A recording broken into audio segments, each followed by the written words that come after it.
Ele é um dos cineastas brasileiros de maior projeção no cenário internacional. É um prazer conversar com Kleber Mendonça Filho, homenageado aqui na 34ª edição do Festival de Cinema Latino-Americano de Biarritz, um evento que ele conhece muito bem. Obrigada pela entrevista. Em 2022, nós conversamos aqui neste mesmo festival. Você tinha sido convidado para selecionar filmes para uma mostra com foco no Brasil. 3 anos depois, o seu filme O Agente Secreto foi exibido na sessão de abertura e você recebeu o abraço de honra pelo conjunto da tua carreira, um prêmio dado a intelectuais e artistas da América Latina. Como é que é voltar a Biarritz com mais esse reconhecimento? Bom, em primeiro lugar, é uma honra receber esse prêmio, que inclusive é tão lindo, né?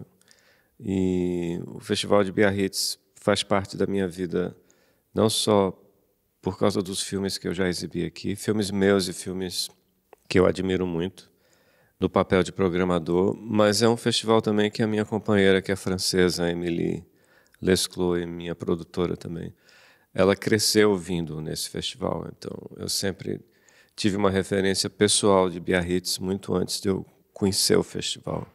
E para mim foi uma grande honra, eu acho que esse é um dos troféus mais lindos que eu já recebi. O Agente Secreto estreou com prêmios no Festival de Cannes, foi exibido ontem em sessão especial aqui em Biarritz. Como é que você avalia a trajetória do filme até aqui? A cada dia eu me surpreendo mais. Nós estamos muito felizes com a trajetória do filme. Ele, de fato, estreou no Festival de Cannes e saiu de lá com prêmios muito importantes. Eu tenho viajado desde então com esse filme no mundo inteiro. E agora ele entra em 3 momentos muito importantes, que são os lançamentos em sala de cinema na Europa, o lançamento brasileiro, que obviamente é muito importante, né? Um filme brasileiro. 6 de novembro ele estreia nas salas do Brasil. E também tem essa chamada temporada dos prêmios na América do Norte, nos Estados Unidos, onde nós começamos muito bem através de Telluride, que é no início de setembro, Toronto e agora no Festival Internacional de Nova York. Então, são muitas frentes e eu estou tentando acompanhar o filme. O Agente Secreto é a sua primeira parceria com o Wagner Moura e se passa no Recife, a tua cidade natal, em 1977, explora aí as tensões da ditadura militar. Qual a importância, na tua visão, de revisitar agora esse momento da história do Brasil? Eu acho que é sempre importante que um escritor, um cineasta, um músico, por que não, revisite momentos da história de uma sociedade, né? Eu, como brasileiro, para mim, é muito natural eu sentar para escrever um filme que olhe para o passado, né? Esse passado, para mim, ele, em parte, é pessoal, porque eu tinha 9 anos, eu lembro um pouco. Eu lembro do clima, da atmosfera, eu lembro do cheiro de 77. Eu não lembro de tanta coisa, porque eu era uma criança, mas aí entra todo o meu conhecimento histórico, e histórias que eu ouvi, que me contaram, pesquisas que eu fiz com jornais do passado, com fitas que eu ouvi. Então, tudo isso me leva a um panorama histórico do nosso país. E eu acho isso muito importante, né? Você contar... Não é exatamente contar um fato que aconteceu, mas você retratar um Brasil que existiu. Isso, para mim, é muito importante. O Marcelo, cujo nome verdadeiro era Armando, representa um dos muitos brasileiros que foram perseguidos. Como é que você chegou a esse personagem? Eu cheguei ao personagem de Marcelo observando uma lógica que pode existir em qualquer país que passa por um regime autoritário, um regime não democrático, né? Tá policial? Eu não, sou policial. Ó, a pinta de policial, cara. Não sou policial. Eu costumo dizer que o agente secreto tem a lógica do Brasil. O que significa isso? Significa que todo filme de um determinado país, se for autêntico, o filme terá a lógica, né, de um determinado país. Um filme francês vai ter a lógica da França. O agente secreto, acredito eu, tem a lógica do país. Existem muitas histórias, né, da mais profunda injustiça no nosso país, infelizmente. Um dos grandes filmes brasileiros que eu posso dizer que me levou a querer fazer filmes é o filme do Eduardo Coutinho, Cabra Marcado para Morrer. Se você assistir aquele filme, ele tem a lógica do nosso país. Não é a melhor lógica, é uma lógica de profunda injustiça, mas é o tipo de narrativa sobre o Brasil que me interessa muito. E eu quis desenvolver no Agente Secreto algo que fosse muito autêntico, muito humano, tivesse muito amor, mas que também tivesse essa lógica que é extremamente cruel do nosso país.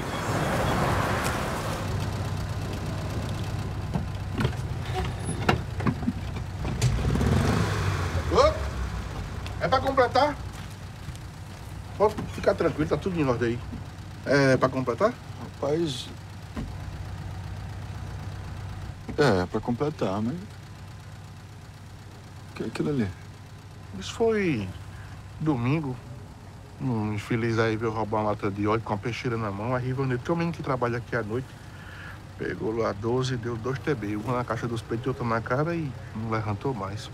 E o filme tem elementos de realismo fantástico, como essa perna humana encontrada dentro do tubarão. De que forma eles ajudam a contar essa trama? Eu acho que a coisa da perna cabeluda, ela não é uma criação minha, né? Ela é uma observação de uma lenda urbana que aconteceu, que surgiu nos anos 70. E por que ela surgiu? Como um antídoto do jornalismo para poder contar histórias que não estavam sendo permitidas no jornalismo, com a censura. Então, se alguma coisa acontecia envolvendo a polícia e situações de violência, de homofobia, de preconceito, quando a polícia chegava num parque e espancava as pessoas que estavam namorando no parque, já que eles não poderiam dizer o que aconteceu, o jornalismo inventou a perna cabeluda. Ontem à noite atacou no parque a perna cabeluda. E isso pegou, e eu cresci ouvindo essas histórias. Então, é muito curioso que o filme ele junta fábula com realidade, né? Recife também é uma cidade litorânea. E nos últimos 30 anos, Recife passou a ter um problema real de tubarão, de ataques de tubarão. Então, de alguma maneira, isso faz parte da realidade, mas eu trouxe para o filme.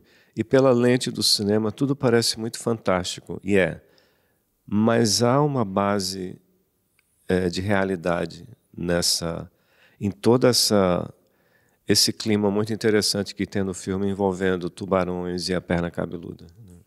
Quando nós conversamos pela última vez em 2022 e você teve carta branca para escolher filmes aqui para o Festival de Biarritz, nós já falamos sobre instabilidade democrática e sobre cinema como ferramenta de resistência. Como é que você analisa essas questões hoje, Kleber? Nesse momento, o Brasil voltou à estrada democrática, que eu chamo de estrada democrática. Nós abandonamos essa estrada de maneira muito cínica a partir de 2016, talvez até um pouco antes, mas a partir de 2016, quando houve um golpe contra uma presidente que hoje está absolutamente comprovado, não fez nada, e isso abriu as portas para uma extrema-direita cada vez mais delirante tomar conta e virar de cabeça para baixo uma sociedade que tinha sido reconstruída como democrática, né? Hoje, com a volta de Lula, ele está no 3º mandato. Eu vejo o Brasil de volta a um comportamento cidadão, né, em relação não só ao próprio país, mas o posicionamento do Brasil em relação ao mundo. Então, o cinema e a cultura voltaram a fazer parte da sociedade brasileira, porque eles tinham sido expulsos com a extinção do Ministério da Cultura no primeiro dia do governo Bolsonaro, em 2019. Então, hoje há um comportamento democrático, reinstitucionalizado, que eu acho que é muito bom para o Brasil. Mas há também uma série de lutas relacionadas a uma minoria muito barulhenta, que é a extrema-direita, e que está numa ação constante de sabotagem do nosso país. E isso é muito curioso, e eu acho que é muito significativo no sentido de tentar entender o que está acontecendo no mundo. Isso não é um problema apenas do Brasil, né? E eu acho que o cinema, não só o cinema, mas as artes em geral, que inclusive a nossa Constituição ela defende que a expressão cultural no Brasil ela seja bancada com dinheiro público, e ela chegue às pessoas através do apoio público, tem uma tarefa muito fértil, eu acho, de apresentar um panorama que seja um panorama humano, honesto, generoso e crítico, né? E é só isso que eu tenho feito desde a época que eu fazia curtas-metragens, né? Que é fazer filmes que representem a vida, né? A vida, nesse caso, no Brasil. Justamente você é um recifense, um brasileiro e uma espécie de embaixador do Brasil aqui em Biarritz. Como é que você vê o interesse renovado por cineastas brasileiros nesse momento? O interesse renovado por cineastas brasileiros acontece por causa da sedimentação de uma produção que tem viajado o mundo inteiro, né? É muito importante que o cinema brasileiro exista, em primeiro lugar, no Brasil, né? E para mim é natural, e seria um desdobramento natural, que um filme bom feito no Brasil chame a atenção internacionalmente, né? E é curioso porque quando um filme brasileiro chama a atenção internacionalmente, ele reforça a força dele no Brasil. Acho que o Brasil é muito ciente da sua própria imagem, né? Ano passado, com Ainda Estou Aqui, do Walter Salles, eu acho que aquele filme, e ficou muito claro isso durante toda a coisa do Oscar, aquele filme ele gerou um senso de orgulho, né, no brasileiro, porque o brasileiro percebe que o filme está sendo muito visto fora do Brasil.